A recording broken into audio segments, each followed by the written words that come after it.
Oi, pessoal, meu nome é Sueli Pardo dos Santos Gonçalves, faço bacharel em Teologia na Unicesumar, no polo de Tapetinga, Bahia. Meu RA é 2106-19045. Dentro da disciplina História da Igreja, irei falar sobre o cristianismo e a sua origem. Dar-se-á o início de tudo no tempo dos patriarcas, que começa com Abrão e Sarai, que passa a ser chamado de Abraão e Sara. Deus tira eles da casa de Terá, seu pai, que é escultor de ídolos em Ur dos Caldeus, e lhe faz uma grande promessa, que ele se tornaria uma grande nação. A promessa se estende sobre o filho Isaque, que nascera na sua velhice. Isaque, depois da idade adulta, casa com Rebeca, que assim como Sara, também é estéril. Depois de um período de tempo, Rebeca dá à luz 2 filhos, que se tornaram 2 nações, Esaú e Jacó. Jacó, sendo o filho mais novo, consegue o direito de primogenitura e leva a promessa de Deus feita a Abraão sobre a sua vida. Na casa do seu tio Labão, ele casa com a filha mais velha de Labão, Lia, e dela nasceram 7 filhos. Depois ele casa com Raquel, que também era estéril, e dá a sua serva Bila para gerar em seu lugar, gerando 2 filhos. Lia também entrega a sua serva para gerar em seu lugar, e nasce também mais 2 filhos de Jacó. Depois de um período de tempo, Deus abre a madre de Raquel, que também gera 2 filhos, José e Benjamim. Então, Jacó se tornou pai de 13 filhos, 12 homens e uma mulher. Os filhos de Jacó se tornaram pastores de ovelha e eles sentiam ciúme de José por ser o filho mais chegado do seu pai. Aquela inveja trouxe com que aqueles irmãos vendessem José como escravo para o Egito. Ali na terra do Egito houve fome nas redondezas e a família de Jacó desceu ao Egito para buscar alimento. Chegando ali, reconhecido pelos seus irmãos, José agora leva toda a sua família, que passa a residir ali na terra do grande faraó. O tempo passa, José do Egito e aquele faraó morrem. Então, o povo hebreu passa a ser escravo naquela terra. Um dia Deus levanta agora um libertador que tira o povo daquela terra de sofrimento, levando para a terra prometida. Antes de chegar na terra prometida, Moisés morre, passando a responsabilidade ao seu sucessor Josué. A Bíblia diz que na conquista da terra, Josué entra em Jericó e salva Raabe com toda a sua família, pois ela escondeu os espias que entraram ali para espiar a terra.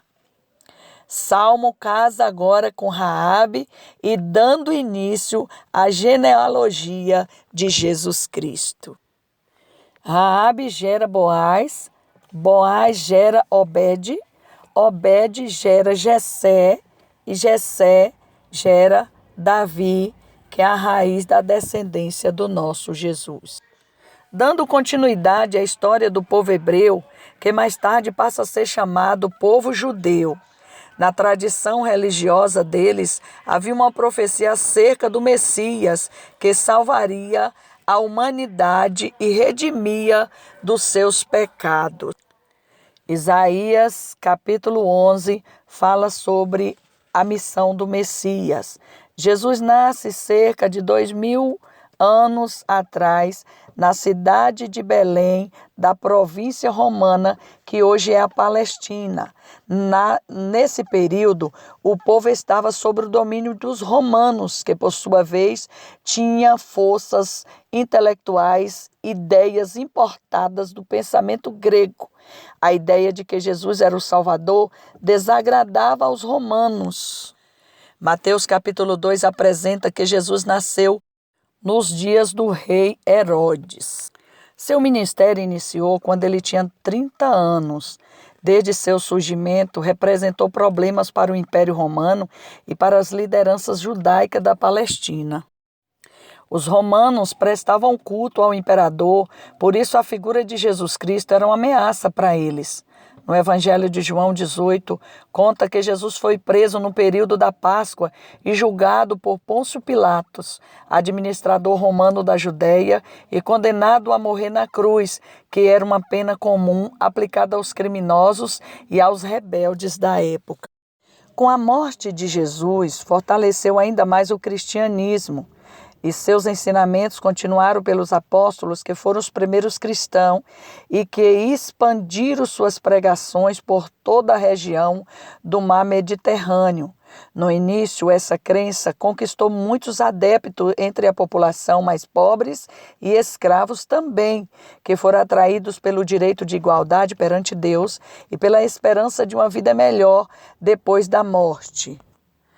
Ao longo do século I, a religião se expandiu e passou a incomodar ainda mais as autoridades romanas.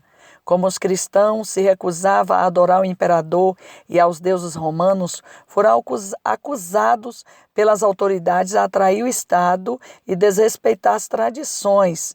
Assim, a perseguição foi ainda mais forte, que levaram à morte de muitos cristãos. A partir dos anos 250, a perseguição aos cristãos se tornou mais organizada e mais frequente em todo o império. Então, para realizar os seus cultos, os cristãos se escondiam em cavernas, em lugares ocultos das autoridades romanas. Mas em meio a essa guerra, muitos romanos admiravam a fé e a coragem dos judeus, que o imperador Constantino, no ano 313, se converte ao cristianismo e deu a liberdade ao culto a todas as crenças. Foi aí que uniu o império no ano 380 e o cristianismo passou a ser a religião oficial do Império Romano.